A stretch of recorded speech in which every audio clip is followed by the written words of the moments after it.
السلام عليكم ورحمة الله وبركاته. أهلا بيكم يا كل متابعينا على قناتنا كريز وحباية. النهاردة إن شاء الله هنعمل صنف جديد وحلو قوي في العزومات بتاعة رمضان، وكمان في فطار رمضان العادي لو بتعملي لأسرتك. معايا لحمة، ومعايا ربع كوباية من الزيت، وكوباية من الزبادي، ومعايا 3 معالق من الصلصة.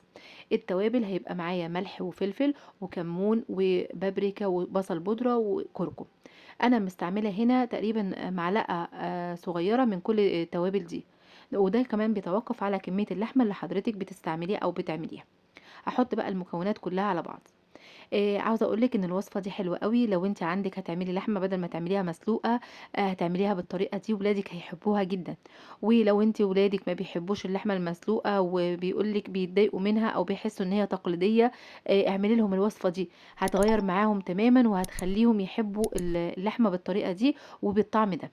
حطيت بقى كل المكونات على بعضها. انا كنت شلت بصراحه كميه من الزبادي، يعني معلقه من الزبادي، وبعد كده رجعت غيرت رايي وقلت احطها عشان تبقى. طبعا الزبديه هنا بتساعد على ان هي بتهري اللحمه شويه وبتخلي انسجتها طريه كده، فبتساعدها ان هي تستوي بسرعه. احط بقى اللحمه اللي عندي دي في التتبيله. عاوزه اقولك ان انا هنا مستعمله حتتين كده ليا. بتدي طعم حلو قوي اما ما بتتشوي كده في الفرن، ومع كميه اللحمه بتديني طعم حلو قوي. لو اللحمه عندك حمرا ومش سمين، حاول ان انت تحطي حتتين سمين كده. هتديها طعم حلو.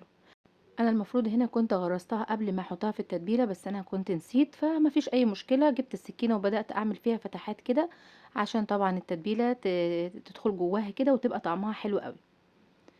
طبعا انا المفروض ان هي هتقعد في التتبيله اقل حاجه 4 ساعات، ولو انت مستعجله عليها ممكن 3 ساعات. ماشي شغال، بس يا سلام بقى لو عملتيها من بالليل هتديكي طعم تحفه.